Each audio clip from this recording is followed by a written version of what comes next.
Our whole lives, we've been bombarded with advertisement and marketing materials to make us subconsciously want to spend more money. This often leads to us buying things that we ultimately don't need. These may be things that don't really make us happy, buying things just to compare to other people about. Ultimately, these are all things that are done to our subconscious to make us spend more money and make us less wealthy. Companies have these huge marketing budgets because they know that for every dollar that they spend, they get their money back and then some. So think about how much money they're spending on advertising at the Super Bowl just to get you to buy a bag of potato chips. My name is Sean, and my wife and I are real estate millionaires with over 34 units. But we didn't start that way. We started with very humble beginnings, just earning a regular salary. So for a long time, I was earning a set amount of income, and I was on a very tight and limited budget. But even with a limited amount of income, I was able to build these habits to save and invest and eventually get to where I am, where I no longer have to work a full-time job. We earn passive income from all of our rental properties. And so today, I'm going to be sharing with you 5 mind hacks that we use to save more money. Many people feel the need to show off their wealth by buying expensive things to impress others. An example of this was when I was starting my own career. I had enough income to lease a really nice car like a BMW or Lexus, but instead of that, I just ended up driving my mom's old 2002 Corolla because it still worked great at the time and it was very cheap to maintain. And I realized that if I didn't spend money on a new car that would depreciate in value, I could then save that money and invest it on something else. And even when it comes down to the home that we personally live in here in Texas, this home is significantly cheaper than homes that we could afford.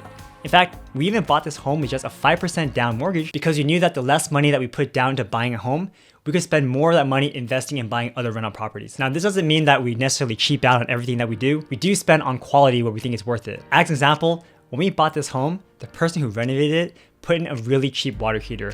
And because it was so cheap, it broke within just a 1-year time span. So when we replaced it, we could have just replaced it with another really cheap water heater. But then we thought, I don't want to deal with the hassle of having to have someone come out and repair it every year. Why not just buy a nice one right now?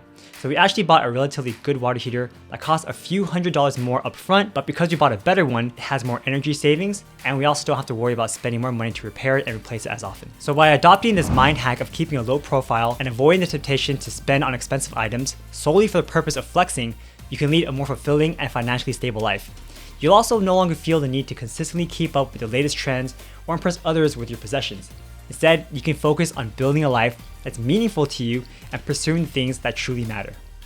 But there's more that you can do to set yourself up for success, and that's by automating your savings and investments. One of the biggest challenges for many people when it comes to saving money is actually putting money aside consistently.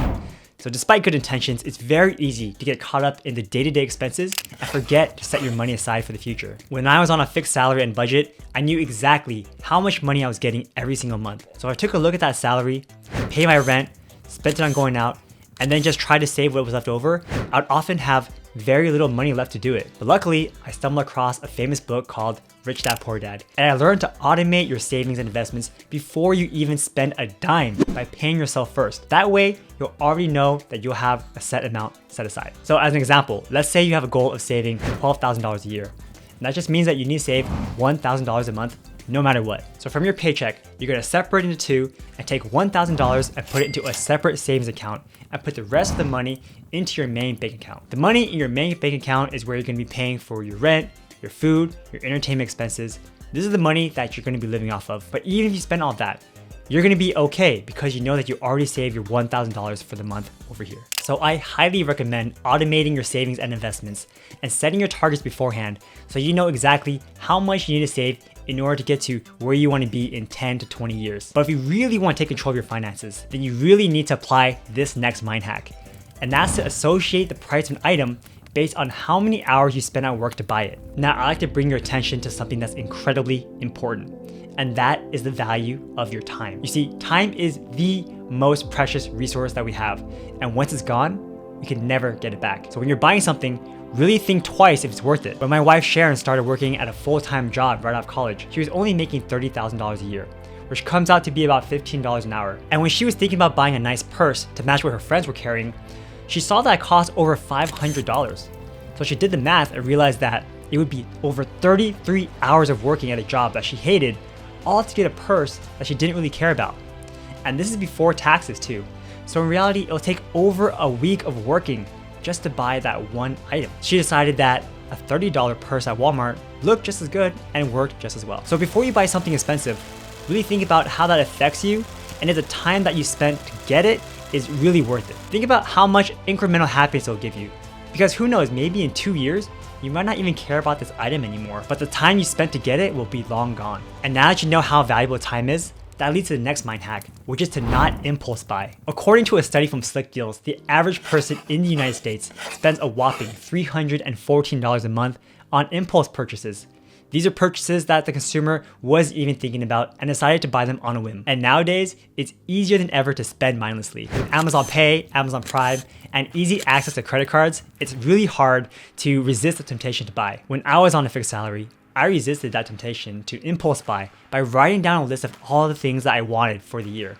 So this might have been like a flight to Taiwan to visit my family, or it could be to buy some fancy pillow or maybe a special face cleaner that cost $100. Since these prices were over $100, these were things that I felt that I shouldn't just buy on a whim. And instead, it should be something that I review and consider over a certain amount of time. So by having it there on my budget list, I could see exactly how much I need to save for every single item and how much I need to save every paycheck to be able to buy all of this stuff around Christmas time. So by resisting the urge to make impulse purchases and instead writing a list and waiting before you buy it, you'll have more control over your spending. Putting these large items on a wish list was pretty good for me because there were some things that I realized I didn't need at all. So those were 4 very powerful mind hacks that you can use to save money.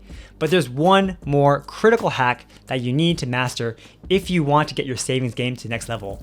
And that is being able to say no. Humans are naturally social creatures, and we want to do everything that we can to fit in, even if it isn't the best thing for us to do in the long term. As an example, when I was younger, whenever my friends would go out, they would order table service so that we'd always have a designated place to sit, and it would also make us seem more cool that we could have alcohol on demand and invite people over. But by the end of the night, we'd all be surprised by a big bill, and we'd often have to pay $500 each. Now this was $500 that I had spent my time working at a 9-to-5 job that I didn't really care for, just to spend a few hours a night at a club. I didn't really feel like it was worth it to me, and I wasn't truly enjoying my time there. I learned that if going out and spending a lot of money doesn't appeal to you, then it's actually okay to say no. Some of your friends may not like it, but ultimately after a few weeks, they're not even gonna remember if you were there or not. So if you're just showing up because of peer pressure, I recommend getting better at being able to say no if you wanna save money to be more wealthy. Because being able to say no means that you have more opportunities to say yes to other things and maybe have more money to do things that you actually want to do in the future. Adopting these 5 mind hacks